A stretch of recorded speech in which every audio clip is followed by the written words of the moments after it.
عبادت فقط مسلح پر ہی نہیں ہوتی بلکہ خواتین جو گھر میں کام کاج کرتی ہے اس میں اللہ تبارک و تعالی نے بے پناہ اجر رکھا ہے۔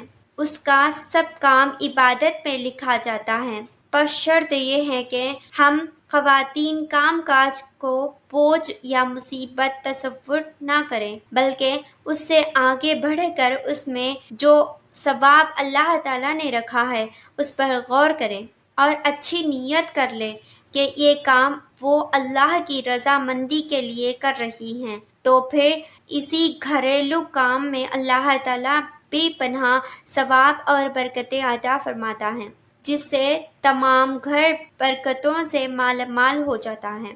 اس کے برعکس آج خواتین میں سرونٹ کے رکھنے کا نظریہ فروغ پاتا جا رہا ہے، جس سے عورت کی یہ خواہش ہونے لگی ہے کہ وہ بس حکم دے اور خادمہ اس کے کہنے کے مطابق سارا کام کر لے۔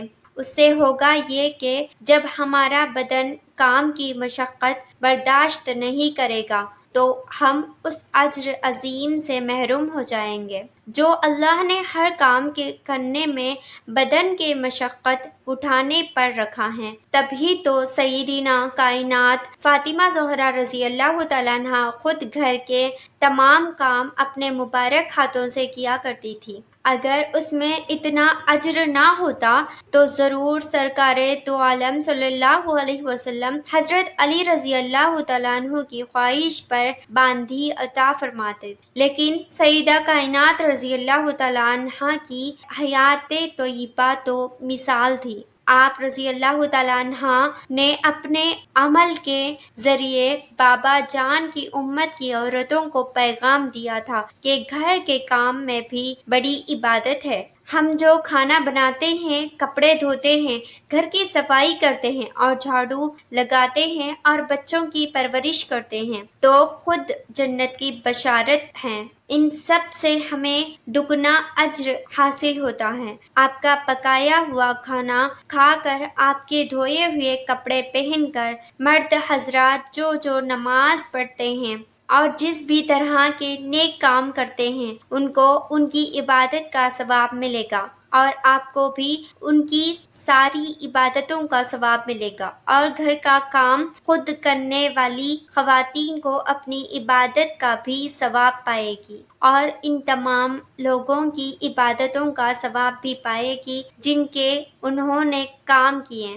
اس کا اندازہ ہم اس واقعے سے اچھی طرح لگا سکتے ہیں۔ حضرت بایزید بسطامی رضی اللہ تعالیٰ عنہ نے اپنے محلے کی مسجد میں ایک نوجوان کو دیکھا کہ وہ دن رات مسجد میں اللہ کی عبادت میں مصروف ہے۔ دنیا کے کسی کام کے لیے وہ مسجد سے نہیں جاتا بلکہ اس کا سارا وقت عبادت الہی میں گزارتا تھا۔ آپ رحمت اللہ علیہ اس شخص کے پاس گئے اور دریافت فرمایا کہ تم مسلسل عبادت الہی میں مصروف ہو، بہت اچھی بات ہے، لیکن تمہاری دنیاوی ضرورتیں کیسی پوری ہوتی ہیں؟ تو بندہ نے کہا، میرا ایک بڑا بھائی ہے، اس نے میرا سارا کاروبار اور گھر بار سنبھال لیا ہے اور مجھے عبادت الہی کے لیے فروغ دے دیا ہے۔ حضرت بایزید بسطامی رحمت اللہ علیہ نے کہا کہ تمہارا بھائی تو بڑے فائدے میں ہے کہ وہ تمہاری ذمہ داری اٹھا کر دگنا ثواب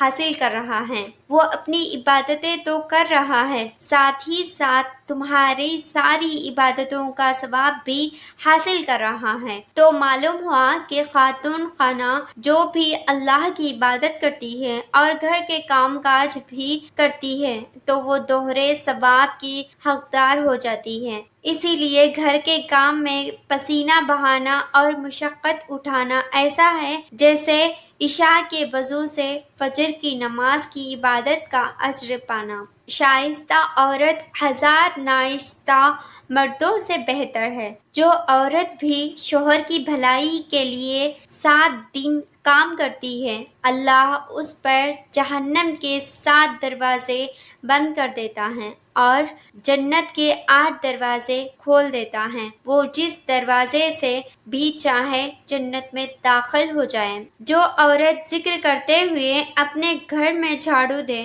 اللہ تعالیٰ اس کو کو خانہ کعبہ میں جھاڑو دینے کا ثواب عنایت کرتے ہیں۔ اس لیے مسلم خواتین کو چاہیے کہ گھر کے کاموں کو خوشی سے قبول کریں اور اپنے دل میں یہ سوچیں کہ ان کاموں کی وجہ سے میرا رب مجھ سے راضی ہوگا۔ چنانچہ آقا کریم صلی اللہ علیہ وسلم فرماتے ہیں کہ نیک عورت وہ ہے جس کا دل اللہ کی یاد میں مصروف ہو اور اس کے ہاتھ کام کاج میں مصروف ہو۔ تو آقا کریم صلی اللہ علیہ وسلم کے اس فرمان مبارک میں خواتین کے لیے بہت سی حکمتیں پوشیدہ ہیں۔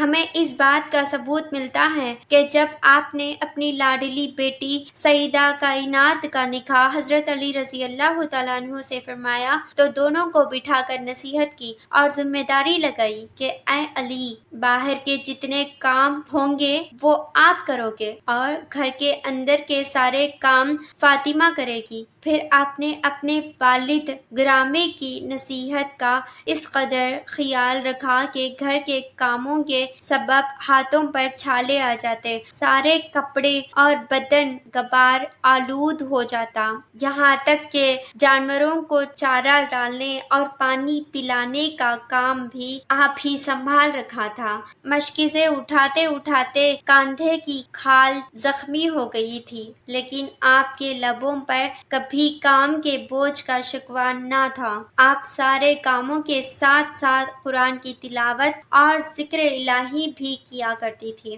ضرورت ہے کہ آج خود خواتین دور صحابیت کی طرف اپنی نیتوں کو درست کریں، اپنی فکر میں اللہ کی رضا کو شامل کریں، تو تھوڑی محنت سے ہمیں سارا دن اللہ کی عبادت کا ثواب ملتا رہے گا انشاءاللہ۔